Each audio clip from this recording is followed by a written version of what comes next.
Hi friends, आप सभी को मेरे यूट्यूब चैनल मैथ की क्लास बाय रंजन कुमार पर हार्दिक स्वागत है। मैं रंजन कुमार आप सभी के लिए फिर से रेलवे एनटीपीसी इन सभी कंपटीशन एग्ज़ाम के लिए मैथ का विशेष सेट लेकर आया हूं, जो आपके एग्ज़ाम में काफ़ी ज़्यादा महत्वपूर्ण है। आइए उन सभी का हम रिवीजन यहां से स्टार्ट करते हैं। आपका फर्स्ट क्वेश्चन दिया हुआ है, जो आप अपने स्क्रीन पे देख रहे हैं कि दो संख्याओं का लॉसा, ठीक है ना, उनके मौसा का 40 गुना है। यदि दोनों संख्याओं का गुणनफल 1440 है तो उनका मौसा ज्ञात कीजिए। आपका क्वेश्चन जो कह रहा है क्या कह रहा है कि दो संख्याओं का लॉसा यानी एलसीएम जो है, किसी भी दो संख्याओं का एलसीएम जो है उसके मौसा का यानी उसके एचसीएफ का, इसके एचसीएफ का ये क्या है 40 गुना है। तो बैलेंस करने के लिए 40 को एचसीएफ से गुना कर लेता है और इतना बराबर मान लेते हैं हम जैसे x है, ठीक है। तो एलसीएम यहाँ से यदि हम निकालते हैं, तुलना करते हैं, तो एलसीएम आपका हो जाएगा x हो जाएगा। एचसीएफ यदि हम निकालते हैं, एचसीएफ की तुलना करते हैं, तो एचसीएफ बराबर क्या हो जाएगा, जैसे इसका रिलेशन निकालते हैं तो एचसीएफ जो बराबर आपका हो जाएगा, ठीक है ना, x है तो 40 इसके साथ मल्टीप्लाई में इधर आएगा तो डिवाइड में यानी x बाई 40, एचसीएफ 40 हो जाएगा। इसके अलावा क्या कर रहा है कि इन दोनों संख्याओं का गुणनफल, यदि संख्या हम a और b मानते हैं तो संख्याओं का गुणनफल 1440 दिया हुआ है। तो हम जानते हैं फॉर्मूला क्या होता है, HCF into LCM is equal to product of number, यानी दोनों संख्याओं का गुणनफल, ये फार्मूला होता है, ठीक है। HCF एलसीएम और संख्याओं का गुणनफल के बीच एक रिलेशन होता है। इसी फार्मूला के तहत ये क्वेश्चन बनेगा। HCF हम निकाल के बैठे हुए हैं, HCF x/40, ठीक है ना, एलसीएम आपका x है और प्रोडक्ट ऑफ नंबर 1400 ये 40 दिया हुआ है। अब क्या करते हैं, x में x का गुना करेंगे तो x² हो जाएगा, 1440 ये आपका इधर 40 डिवाइड में इधर आने पे आपका मल्टीप्लाई हो जाएगा, ठीक है। तो यहीं पे आपका दिया हुआ x² बराबर 1440 गुना 40 यहाँ पे निकल कर आपका चलाएगा। x का जब वैल्यू निकालेंगे तो इस पे स्क्वायर है, स्क्वायर हटाएंगे तो रूट अंडर इस पे चढ़ेगा, यानी 1440 गुना 40 का ये आपका रूट अंडर हो जाएगा। जब x का वैल्यू निकालेंगे तो यहाँ पे ध्यान से देखिए 144 और ये 4, इसको हम अलग अलग तोड़ कर लिखते हैं, 144 गुना 4 गुना 100। इसको यदि हम इस प्रकार लिख सकते हैं 144, यहाँ से ये आपका 10 गुना में, 10 गुना में तो 100 साइड में हम लिख दिए। अब इससे क्या होगा, आपका 144 का वर्गमूल जानते हैं, सीधे 12 निकल कर आएगा, 4 का वर्गमूल 2 और 100 का वर्गमूल 10, यानी आपका हो जाएगा 12 दूनी 24, 240 निकल के चलाए, यानी एलसीएम मेरा निकल के चलाया 240। हमसे क्वेश्चन में पूछ रहा है एचसीएफ उसका क्या होगा, तो एचसीएफ आपका क्या है x/40, x के जगह पे 240 रखेंगे बटा 40, 40 से डिवाइड करेंगे 6, ये आपका करेक्ट आंसर हो जाएगा। एचसीएफ इज इक्वल टू कितना निकल के आ जाएगा, आपका 6 निकल कर चलाएगा, जो आपका ऑप्शन नंबर डी है जो इसका इस क्वेश्चन का राइट आंसर होगा। नेक्स्ट क्वेश्चन जो आप अपने स्क्रीन पे देख रहे हैं वो आपका क्वेश्चन दिया हुआ है, कह रहा है a minus b is equal to 3, a cube minus b का क्यू इज 117। आपका पूछ रहा है a plus b is equal to what, a plus b का वैल्यू क्या होगा। अब इसका हम लोग सॉल्यूशन देखते हैं किस प्रकार इसका सॉल्यूशन होगा। तो यहाँ पे a minus b is equal to 3, a cube minus b cube 113 दिया, तो हम सबसे पहले क्या करते हैं, इसको भी हम क्यू के रूप में लिख देते हैं, a माइनस बी का होल क्यूब। तो a माइनस बी का होल क्यूब हम क्या जानते हैं, फार्मूला क्या होता है, a cube minus b cube minus 3ab into a minus b, ये इसका फार्मूला होता है a माइनस बी का होल क्यूब का।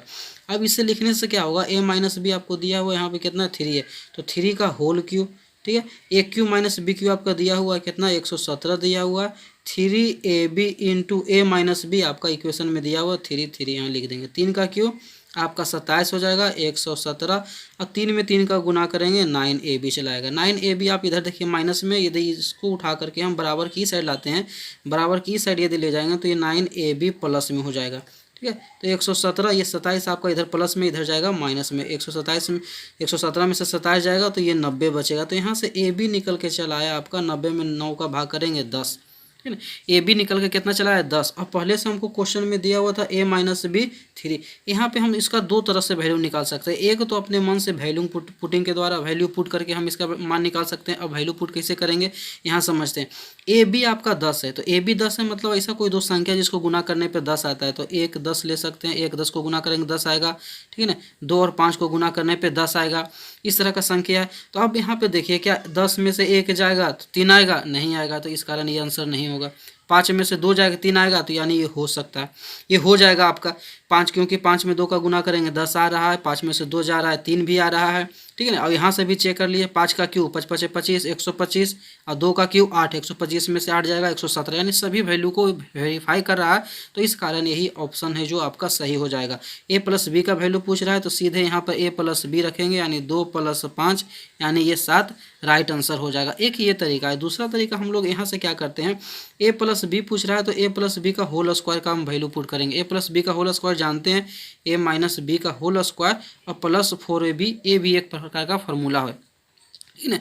तो ए माइनस बी आपका 3 है तो 3 का स्क्वायर प्लस 4ab हम जो निकाले हैं कितना निकाले हैं यहाँ पे 10 हो जाएगा। तो 3 तिया 9 और 4 दहें 40 यानी 49 यहाँ पे चलाएगा। तो a प्लस बी जो होगा 49 का अंडर रूट, यानी 49 का अंडर रूट मतलब 7 चला आएगा। तो इस तरीके से भी हम इस क्वेश्चन का सॉल्यूशन प्राप्त कर सकते हैं। a प्लस बी जो आपका पूछ रहा था कितना निकल के चला आया, 7 निकल के चला आया फार्मूला से, और सीधे वैल्यू पुट अपने मन से कोई वैल्यू रख करके इसका वेरीफाई करेंगे। ऑप्शन में जो दिया हुआ ए माइनस बी क्या इतना आता है, a cube minus b Q क्या है, इसके कारण इस ऑप्शन से चला आता है, ठीक है। तो सभी से यदि वेरीफाई होता है तो इस स्थिति में ये करेक्ट ऑप्शन हो जाएगा और इससे डायरेक्ट हम यहाँ से आंसर निकाल सकते हैं। और इस कारण इस क्वेश्चन का जो राइट आंसर होगा ऑप्शन नंबर सी है जो इस क्वेश्चन का राइट आंसर है, ठीक है। अब आते हैं अगला क्वेश्चन की तरफ, आगे बढ़ते हैं। जो आपके स्क्रीन पे दिख रहा है इसको सॉल्यूशन करते हैं क्या होता है। जो देखिए अगला जो क्वेश्चन आपका कह रहा है यहाँ पे, इसको समझने की कोशिश करते हैं। जो अगला क्वेश्चन आपका कह रहा है कि आपका एक्स स्क्वायर, ठीक है ना, एक्स स्क्वायर सॉरी नजर नहीं आ रहा है, x square minus 3x + 1 is equal to 0, ठीक है ना। तो x का पावर 5 + 1/x का पावर 5 बराबर भाट, इसका वैल्यू हमको निकालना है। तो किस प्रकार निकालते हैं, जो आपका ये इक्वेशन दिया है इसमें यदि हम x से डिवाइड कर दें तो x से डिवाइड करेंगे तो आपका x यहाँ बचेगा, x से इसको डिवाइड करेंगे 3 आएगा, x से इसको डिवाइड करेंगे तो 1/x हो जाएगा, और x में इसको डिवाइड करेंगे तो आपका 0 का 0 रहेगा। तो यहाँ से हम क्या निकालेंगे, x + 1/x is equal to -3, उधर भेजेंगे तब ये 3 चलाएगा, ठीक है। अब इसी इक्वेशन से हमको इसका वैल्यू निकालेंगे तो कैसे आएगा, किस प्रकार आएगा इसको समझते हैं। x + 1/x = 3 है तो यहाँ से हम इस इक्वेशन से इसको हम स्क्वायर निकालते हैं। पहले इसका स्क्वायर करते हैं, तो स्क्वायर करेंगे तो सीधे लगाते हैं a² + b² + 2ab, ठीक है ना, इज इक्वल टू, जब इधर स्क्वायर करेंगे तो इधर साइड भी स्क्वायर करना होगा, यानी 3 का स्क्वायर 9। तो x से x कटेगा तो सीधे यहाँ बचेगा x² + 1/x² is equal to 9, ये +2 उधर जाएगा तो -2, 9 - 2 इज इक्वल टू 7। ये क्वेश्चन नंबर ऑप्शन नंबर हम इक्वेशन नंबर सेकेंड मान लेते हैं, ठीक है ना। उसके बाद फिर इसी से अब बताइए 5 कब आएगा, जब x² में यदि 3 से हम पावर से गुना करें, x³ से गुना कर दें, यानी x³ का वैल्यू हम निकालते हैं। तो एक इधर भी क्यूब करेंगे, दोनों तरफ हम क्यूब करेंगे, फर्स्ट इक्वेशन में दोनों साइड क्यूब करेंगे तो a³ + b³ + 3ab into a + b is equal to, तो 3 का क्यूब करेंगे 27 चलाएगा, x से x कैंसिल होगा ये। तो यहाँ पे देखिए आपका जो बचेगा यहाँ पर तो x³ + 1/x, ठीक है, x + 1/x 3 हो जाएगा, तो 3 में 3 का मल्टीप्लाई करेंगे, 3 में 3 तिया 9, तो ये 27 और इधर जाएगा 9, तो 27 में से 9 जाएगा 18 चलाएगा। ये इक्वेशन नंबर थर्ड। अब फर्स्ट सेकेंड और थर्ड इक्वेशन को आपस में गुना करते हैं तो x² + 1/x² into x³ + 1/x³ is equal to 18 × 7। तो इसको गुना करेंगे, पहले इससे इसको गुना करेंगे, x का पावर 5, ठीक है ना, फिर इसी को इससे गुना करते हैं तो ये आपका चलाएगा x, फिर उसी प्रकार इससे गुना करेंगे तो ये 1/x, और सेकेंड इसको आपस में गुना करेंगे तो 1/x का पावर 3 2 5, 18 7 26 से 126, ठीक है ना। तो x का पावर 5 + 1/x का पावर 5, x + 1/x पहले से निकाल के हम बैठे, फर्स्ट इक्वेशन में 3 दिया हुआ तो 3 इधर है उधर जाएगा तो आपका -3, 126 में से 3 जाएगा 123 जो है करेक्ट आंसर हो जाएगा। अब इस क्वेश्चन का जो ऑप्शन नंबर आपका है ऑप्शन नंबर बी है जो राइट आंसर हो जाएगा इस क्वेश्चन का, ठीक है। नेक्स्ट क्वेश्चन जो आपका दिया हुआ है जो कह रहा है, यहाँ पे क्वेश्चन देखिए आपके स्क्रीन पे जो दिख रहा है, एक दुकानदार 20 कुर्सियाँ, ठीक है ना, बेचकर 4 कुर्सियों के विक्रय मूल्य के बराबर लाभ कमाता है, उसे कितने प्रतिशत लाभ हुआ। इस क्वेश्चन का सॉल्यूशन हम लोग देखते हैं। क्या कर रहा है, 20 कुर्सियाँ बेचकर, यानी 20 जो है ये कुर्सी बेचता है, ठीक ठीक है ना। 20 कुर्सी का क्या करता है, एसपी करता है। तब ऐसे स्थिति में इसको जो है 20 कुर्सी का यदि एसपी करता है तो ऐसी स्थिति में क्या कर रहा है कि 4 कुर्सी यानी 4 कुर्सी के बराबर, 4 कुर्सी किसके, 4 कुर्सी के विक्रय मूल्य, 4 कुर्सी का एसपी के बराबर इसको क्या होता है, ये प्रॉफिट होता है। ठीक है ना। यहाँ पे क्या कह रहा था कि 20 कुर्सी यदि बेचता है तो 20 कुर्सी बेचने पे इसे 4 कुर्सी के एसपी के बराबर इसको फायदा होता है। तब यहाँ से हम क्या करते हैं कि मान लेते हैं, माना एक कुर्सी का एसपी, एक कुर्सी का एसपी यानी एक कुर्सी कितना बेचा होगा तो 1 रुपया में। जब एक कुर्सी 1 रुपया में बेचा होगा तब ऐसी स्थिति में 20 कुर्सी, तो 20 कुर्सी कितना में बेचेगा, 20 रुपया में। तब जब 20 कुर्सी को बेचता है कितने रुपये में, 20 रुपया में। तो इसी स्थिति में यहाँ पे देखिए फायदा आपका लिखा हुआ कि 4 कुर्सी के एसपी के बराबर फायदा होता है, यानी उसको फायदा यानी प्रॉफिट जो हुआ होगा कितने रुपया हुआ, 4 कुर्सी का एसपी। 4 कुर्सी का एसपी का मतलब एक कुर्सी का एसपी 1 रुपया, तो 4 कुर्सी का एसपी 4 रुपया, यानी 4 रुपये उसको फायदा हुआ। यदि अब 4 रुपया उसका फायदा हुआ है तब ऐसे स्थिति में हम निकालते हैं कि सीपी आखिर कितना हुआ, ठीक है। यानी 20 रुपया बेचता है कोई वस्तु को 20 रुपया में, तो इसे 4 रुपया फायदा होता है, तो सीपी निकालेंगे, यानी 20 माइनस 4 तो सीपी 16, यानी उस वस्तु को 16 रुपये में खरीदा। तब प्रॉफिट परसेंट पूछ रहा है यहाँ पे, तो प्रॉफिट प्रतिशत निकालते हैं, तो प्रॉफिट परसेंट जानते हैं, प्रॉफिट 4 का हो रहा है बाई सीपी, तो सीपी आपका 16 है इंटू 100, तो 4 से काटेंगे 16, 4 से 100 को काटेंगे 25, तो प्रॉफिट परसेंट जो आपका हो जाएगा 25%। ऑप्शन नंबर बी है जो इसका सही आंसर हो जाएगा। ठीक है। अब अगला क्वेश्चन में देखते हैं। अगला क्वेश्चन जो आपका कह रहा है कि 4 अंकों वाली सबसे छोटी संख्या, ठीक है, 4 अंकों वाली सबसे छोटी संख्या ज्ञात करें जो एक पूर्ण वर्ग हो। ये भी क्वेश्चन काफी हल्का है आपका। 4 अंकों की सबसे छोटी संख्या यदि पूछे, ठीक है, 4 अंकों की सबसे कौन संख्या, छोटी संख्या। 4 अंकों की सबसे छोटी संख्या क्या होता है, तो क्या जानते हैं हम लोग, 1 पे 3 जीरो यानी 1000। 4 अंकों की सबसे छोटी संख्या 1000। तो कह रहा है जो पूर्ण वर्ग हो, तो पूर्ण वर्ग हो तो सिंपल तौर पे हम इसका एलसीएम निकालते हैं, सॉरी वर्गमूल निकालेंगे, तो 3 से लगाएंगे यहाँ 3 टाइम्स, 3 यहाँ 3 यहाँ 3 यहाँ, 3 बार रिपीट करते हैं, 3 3 9 1 0, 3 और 3 6।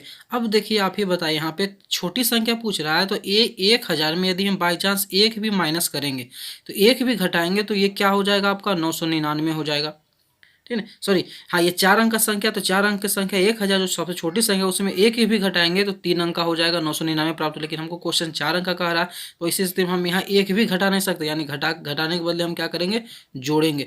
जब जोड़ने की बात आए तो वर्गमूल में तो इससे हम लोग जानते हैं कि जब भी लगाएंगे तो 100 आता है, 100 लगाएंगे, नहीं तो इससे कम लगाते हैं। लेकिन जब जोड़ने की बात आ रहा है तो 100 से बड़ा, ठीक है, हल्का बड़ा संख्या हम लगाते हैं, तो 6 है। तो यदि यहाँ पे आप लिखते हैं 2 से इसमें लगाते हैं तो 2 से यहाँ भी, 2 यहाँ भी, तो 2 दूनी 4, 6 दूनी 12, देखिए 124 आ गया। यदि 1 से लगाते तो 61, तो 61 में 1 का गुना करते 61 जो छोटा आता तो हम लगाएंगे नहीं, क्योंकि घटाने पे ये 3 अंक का प्राप्त हो जाएगा। हमको 4 अंक का लाना है तो इसलिए बड़ा लगाएंगे। अब घटाएंगे किस प्रकार, इसको उल्टा रिवर्स घटाएंगे, 124 में से 100 जाएगा 24। तो पूछा छोटी संख्या क्या होगी, तो पहले था आपका 1000, ठीक है, उसमें यदि 24 ऐड कर दे, इस 24 को ऐड कर दे तो आपका 1024 हो जाएगा, जिसका पूरी वर्गमूल आपका 32 निकल जाएगा। यानी 4 अंकों की सबसे छोटी संख्या कौन है, 1024 है, जिसका जो वर्गमूल क्या निकलता है आपका 32 निकल कर आता है। और इसका आंसर जो करेक्ट आंसर होगा ऑप्शन नंबर बी है जो इस क्वेश्चन का राइट आंसर होगा। ठीक है। अब आते हैं अगले क्वेश्चन की तरफ, देखते हैं अगले क्वेश्चन जो आपके स्क्रीन पर देख रहे हैं, इसे ध्यान से पढ़े और समझने की कोशिश करें कि आखिर क्वेश्चन कह क्या रहा है। देखिए ये जो क्वेश्चन आपका दिया हुआ कह रहा है कि एक निश्चित धनराशि पर साधारण ब्याज एक निश्चित ब्याज की दर से 2 वर्षों में 1200 रुपया और उसी धनराशि का चक्रवृद्धि ब्याज समान ब्याज की दर से 2 वर्षों में 1290 रुपया हो जाता है। यानी 2 वर्ष के लिए, ठीक है ना, किस वर्ष के लिए, 2 वर्ष का यदि SI जो है 1200 रुपया होता है, कितना रुपया होता है, 1200 रुपया होता है। तो सेम ईयर यानी 2 वर्ष का CI जो होकर कितना हो जाता है, 1290 रुपया हो जाता है। तो अब यदि 2 वर्ष का SI 1200 रुपया, तो इसका मतलब हुआ कि 1 साल का SI कितना होगा, फर्स्ट ईयर आपको कितना SI के रूप में मिला होगा 600 रुपया, क्योंकि हम जानते हैं कि SI में कोई चेंज नहीं होता। यदि पहला साल 600 मिलेगा तो दूसरा साल भी 600 मिलेगा, हर एक साल 600, यानी समान ब्याज मिलते जाता है। तो सेकेंड ईयर भी आपका 600 रुपया, है ना। लेकिन वही SI के रूप में यानी चक्रवृद्धि ब्याज के रूप में हम लगाते हैं तो क्या होता है, ब्याज पे ब्याज मिलता है। यानी यदि साधारण ब्याज पे लगाएंगे तो 600 हमको मिलेगा, लेकिन साधारण चक्रवृद्धि ब्याज पे CI पे लगाएंगे तो 600 पहला साल मिलेगा, लेकिन दूसरा साल 600 मिलेगा, प्लस उसका ब्याज का भी ब्याज यानी 600 रुपये का ब्याज, तो कई रुपये हमको मिला हुआ। तो इसको जोड़कर देखिए 1200, यानी हमको कितना रुपये ज़्यादा मिला है, 90 रुपया, यानी 600 रुपया का कितना रुपया ब्याज मिला होगा हमको, 90 रुपये एक्स्ट्रा मिला होगा। तो ये आपका ये ब्याज के रूप में यहाँ पे काम करेगा, और ये है जो आपका P के रूप में काम करेगा। तो सीधे हम यहाँ से निकालते हैं SI बराबर, ठीक है ना, इसको SI मान लेते हैं 90 रुपया को, SI बराबर P into R into T/100, ठीक है। तो SI तो आपका कितना हो जाएगा, यहाँ पे SI जो आपका 90 रुपया हो जाएगा, P आपका 600, R निकालना हमको, टाइम 1 साल का है तो 1/100, 2 जीरो से 2 जीरो कैंसिल होगा, 6 से काटेंगे 15, यानी R बराबर 15% यहाँ पे निकल कर चलाता है। R कितना निकल के चलाया, 15% निकल कर चलाया। तो पूछ रहा है मूलधन क्या होगा, ठीक है। हमारा जो क्वेश्चन है उसमें पूछ रहा है कि उसका मूलधन क्या है, मूलधन ज्ञात कीजिए। ये तो अब R 15% हमको मालूम है, तो इस इक्वेशन से यानी 2 वर्ष SI जो है यहाँ से हम डायरेक्ट निकालेंगे, इसे निकालना आपका आसान है, ठीक है। तो सीधे SI बराबर फॉर्मूला लगाएंगे P into R into T और बाई 100। तो SI तो ब्याज आपको दिया हुआ है कितना रुपया, 1200 रुपया ब्याज है। P आपका कितना है, तो P हमको निकालना है, तो P के जगह P रखेंगे। R हम निकाले हैं कितना परसेंट है, तो 15% है, और समय कितना है, तो 2 वर्ष है, तो 2/100। 15 से सीधे काटेंगे, 15 8 20 से, यानी 1 जीरो यहाँ हो जाएगा, 2 से काटेंगे तो 40 हो जाएगा। P का जब वैल्यू निकालेंगे, तीसरा तिरछी गुना करेंगे, 40 में 100 का गुना करेंगे, ये आपका 4000 रुपया जो ऑप्शन नंबर 4 है जो इस क्वेश्चन का राइट आंसर हो जाएगा, ठीक है। इस तरह का क्वेश्चन का सॉल्यूशन इस प्रकार है जो आसानी से निकलता है। आपका दिया हुआ था कि 2 वर्ष का SI 1200 रुपया, 2 वर्ष का CI 1290। तो SI में क्या होता है, हर एक वर्ष समान ब्याज मिलता है, पहला साल जितना मिलेगा उतना साल ही दूसरा साल भी मिलेगा। तो जब 1200 रुपये 2 साल का ब्याज है, इसका मतलब 1 साल का 600 रुपये, दूसरा साल भी 600। CI में क्या होता है, ब्याज के ऊपर ब्याज, यानी ये तो सेम मिलेगा, लेकिन दूसरा में क्या होता है, आपका ब्याज 600 है, उसके बदले आपको 90 रुपये एक्स्ट्रा मिला है, क्योंकि इसको जोड़ने पर तो 1200 आ रहा है, और यहाँ पे आपका 90 रुपया ज़्यादा आ रहा है। तो यही 90 रुपया पहला साल जो 600 रुपया ब्याज मिला था उसका ब्याज के रूप में आया। तो यहाँ से SI आपका ये 90 रुपया हो जाएगा, P आपका 600 रुपया, R हमको मालूम नहीं है, टाइम 1 साल, तो 600 इंटू R इंटू 1/100। यहाँ से R का वैल्यू निकल जाएगा 15%। तो SI जब निकालेंगे यहाँ से 1200 रुपये हम SI के रूप में रख लेंगे। P आपका P निकालना है हमको, मूलधन निकालना है, और R 15% और टाइम 2 साल। तो इस प्रकार है जो इस क्वेश्चन का जो ऑप्शन नंबर है जो 4 है जो करेक्ट हो जाएगा।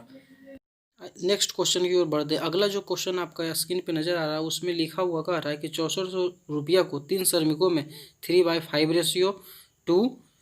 रेशियो 5/3 अनुपात में बांटा गया, यानी 6400 रुपया आपका है, ठीक है।